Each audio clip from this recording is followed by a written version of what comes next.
Not every random occurrence lacks meaning. Sometimes it could be part of something significant. Let's envision this.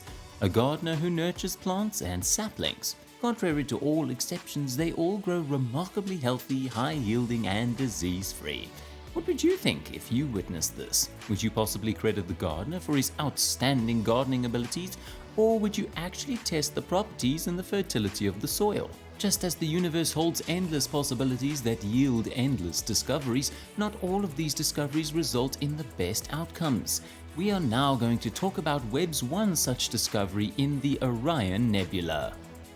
Our solar system has planets orbiting around stars, but have you ever imagined two planets orbiting each other? The chances are extremely slim, but never zero. That's how James Webb keenly detected such an occurrence in the Orion Nebula. These have a mass similar to that of the planet Jupiter, and that's why they're named Jupiter Mass Binary Objects, or JUMBOs for short.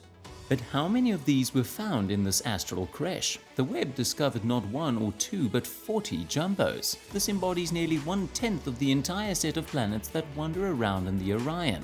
This is not a mere accident. We're now going to test the properties and the composition of the jumbo. The Webb first discovered the jumbo in October 2023.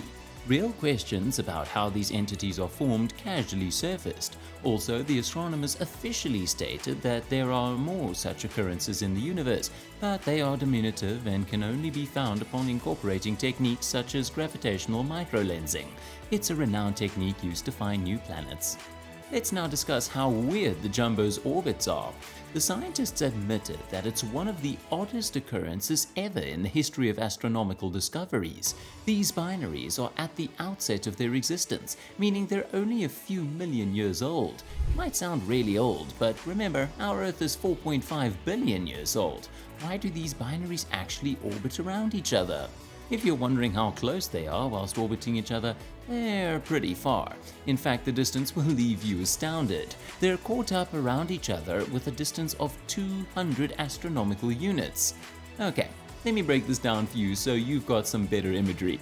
This is situated around each other with a distance of 200 times between the Earth and Sun. Now that's incredibly huge. Theoretically, binaries are quite prevalent. It's quite natural for this to happen.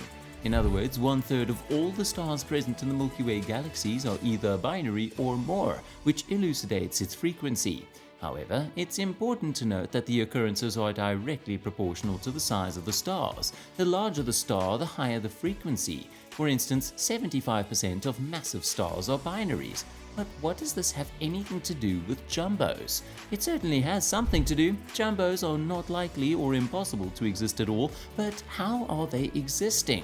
Especially at such a quantity in the Orion.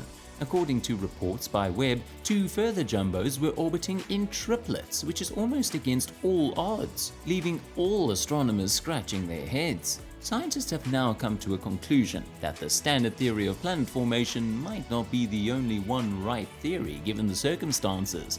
There could only be two explanations to why jumbos exist and how they're formed. The first explanation states that jumbos form similar to that of stars and brown dwarfs, as in it starts as a large cloud of gas and dust and eventually starts to fragment into smaller pieces.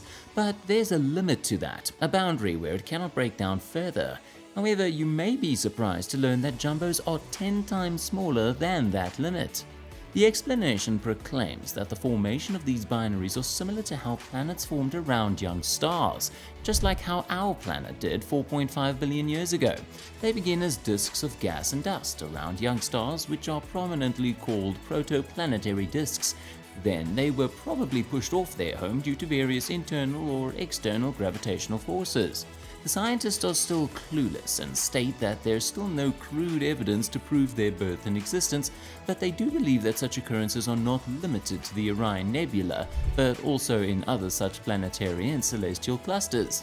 One day we'll find answers to such a phenomenon. Until then, revolutionary interventions like the JWST will keep enlightening the community with full disclosure.